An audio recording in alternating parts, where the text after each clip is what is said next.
मैनपुरी के भोगांव थाना क्षेत्र में भाई की मौत होने के बाद मामला पुलिस ने हालांकि दर्ज कर लिया। पूरा मामला मैनपुरी के भोगांव थाना क्षेत्र के हिमायूपुर का जुड़ा हुआ है। हिमायूपुर की रहने वाली नव्या चौहान एसपी कार्यालय पहुंची। एसपी कार्यालय पहुंचने के बाद शिकायत दर्ज करते हुए बताया कि वह कई बार अधिकारियों के पास आ चुकी हैं, मगर जो आरोपी हैं वो उनको प्रतिदिन उनके घर जाकर अभद्रता कर रहे हैं, उनको परेशान करने का काम कर रहे हैं और उनकी भाई की जो मौत है उसके भी तथ्य पूर्ण रूप से उनके पास नहीं गए। इसलिए आईजी से लेकर एसपी और थाना और सीओ सभी के आज चक्कर लगाते लगाते अब वो थक गई हैं।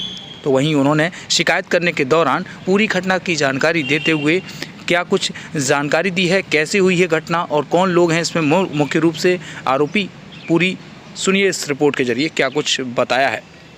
मेरा नाम नव्या चौहान है। हिमायूपुर से हम रहने वाले हैं और 27 तारीख को हमारे भाई के साथ मतलब राजू शंकर की लड़ाई हुई थी और मेरा भाई 8 बजे शाम को जब मोबाइल लेने गया था समरा के और फिर वापस नहीं लौटा। जब लौटा 8:30-9 बजे तब उसने बताया कि मेरे को राजू और शंकर ने मारे हैं और मेरा मोबाइल छीन लिया है। फिर थोड़ी देर बाद मम्मी को सब बता के मम्मी का खाना खा लो, तो बोला कि मैं खाना नहीं खाऊंगा और मैं सोने जा रहा हूँ। तो फिर इसी टाइम पर ही मेरी लाइट घर की काट दी। पूरे गांव में लाइट चल रही थी पर मेरे घर की लाइट काट दी गई। फिर वो बोला कि मैं छत पे जा रहा हूँ, हम मम्मी नीचे नहीं सोएंगे, हमें डर है। हमें राजू ने बोला कि 24 घंटे के अंदर हम तुम्हारा मर्डर कर देंगे। तो वो इसकी वजह से हमारे वाले कमरे में छत पे जाके सोया था।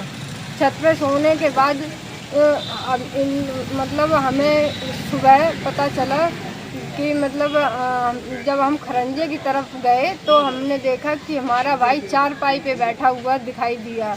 हमने आवाज़ लगाई, जब मेरा भाई नहीं बोला तब हम छत पे गए, पड़ोसी की छत से देखा जाके तो मेरे भाई का एक पैर तो चारपाई पे था, दूसरा पैर फोल्ड चारपाई पे था, थोड़ी पे फंदा था, गले में नहीं थोड़ी में फंदा था। नेक भी सपोर्ट नहीं था कि वो उचका हुआ हो या फंदा लगा है, उसे इस तरह से बिठाएगा और पैर से ब्लड बह रहा था। तब हमने मतलब गांव वाले आए, कम से कम 2000 आदमी आ गया था। ये बोले कि नव्या मिट्टी उतार के जला दो, नहीं तो ये पुलिस का केस बन जाएगा और आप माँ बेटी लफड़े में पड़ जाओगी। हमने कहा नहीं, हमारे भाई का मर्डर हुआ है, उसने मेरे को शाम को बताया था। तो हमने 112 पे कॉल किया तो 112 वाले आए तो उन्होंने कहा कि यहाँ पर मर्डर हुआ है। अब मुझे ये सुसाइड के कोई तथ्य नहीं लग रहे हैं।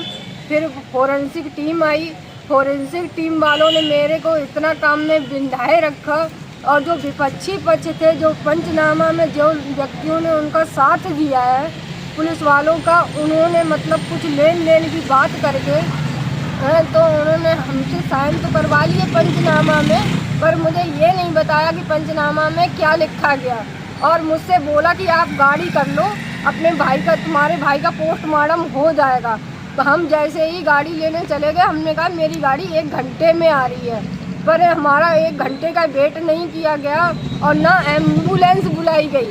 हम अपनी पर्सनल गाड़ी लेने के लिए जब गए तब तक फोरेंसिक टीम वालों ने क्या मेरे भाई के अंदर देख लिया था कि ना तो मेरी बहन को दिखाया गया, ना मेरे मम्मी को दिखाई गई बॉडी और ना मेरी बुआ के लड़के को, ना मेरी बुआ को, किसी को भी बॉडी नहीं दिखाई। फोरेंसिक टीम वालों ने बॉडी उतार के चादर में लपेट के पोस्टमार्टम में रख दिया गया। जब तक पोस्टमार्टम नहीं हो गया तब तक हम लोगों को बॉडी दिखाई नहीं गई। फिर उसके बाद में जब हम अपने भैया का क्रियाक्रम करा और हम लोग डिप्रेशन में थे तो हमने फिर जब हमने हिम्मत आई तो हम थाने में गए।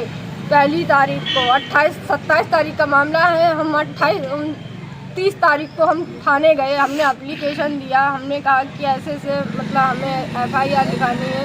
एप्लीकेशन दिया पर उन्होंने नहीं लिखा। जब हमारी कोई सुनवाई नहीं हुई तब हम 2 अगस्त को हम यहाँ पर आए SP साहब के पास, तब भी वहाँ मुकदमा नहीं लिखा गया। फिर हम 3 बार SP साहब के पास आए तो हमारा 27 तारीख का केस जो 8 अगस्त में लिखा गया। डिले हुआ हमारे केस में।